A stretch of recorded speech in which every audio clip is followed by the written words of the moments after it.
కేంద్ర రాష్ట్ర ప్రభుత్వాలు విద్యా అభివృద్ధికి పెద్దపీట వేస్తున్నాయి. ప్రభుత్వ విద్యా సంస్థల బలోపేతం దిశగా అడుగులు వేస్తూ ప్రణాళికలు రూపొందిస్తున్నాయి.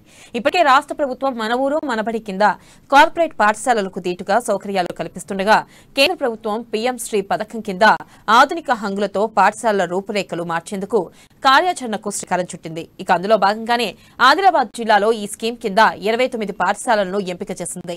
గ్రామీణ ప్రాంతాల్లో 60%, అర్బన్ ప్రాంతాల్లో 70%, వచ్చిన మార్కుల ఆధారంగా 64 పాఠశాలల వివరాలను ఆన్లైన్లో పొందుపరిచారు. ఇక నిర్దేశిత ప్రమాణాలకు అనుగుణంగా 29 బడులను మాత్రమే ఎంపిక చేశారు. అయితే ఒక్కోదానికి 2 కోట్ల మేర నిధులు విడుదల కానుండటంతో బడులకు మహర్దశ పట్టనుంది.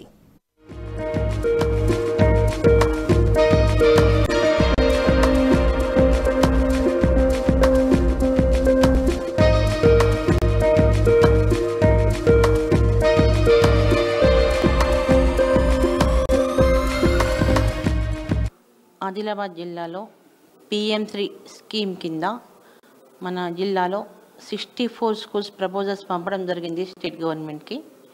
మరి వాటి నుండి మనకు స్టేట్ గవర్నమెంట్ వాళ్ళు 29 స్కూల్స్ ప్రపోజ్ చేసి మనకు పంపారు.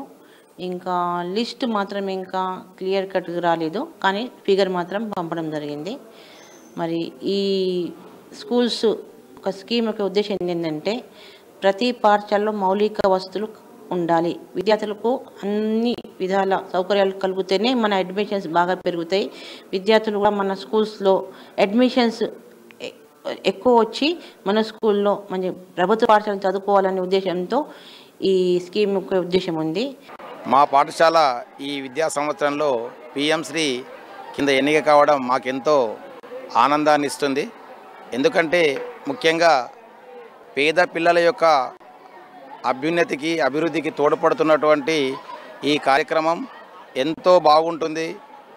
రాబోయే రోజుల్లో ఈ పాఠశాల ముఖ్యంగా అనేకమైనటువంటి మౌలిక వసతులతో పాటు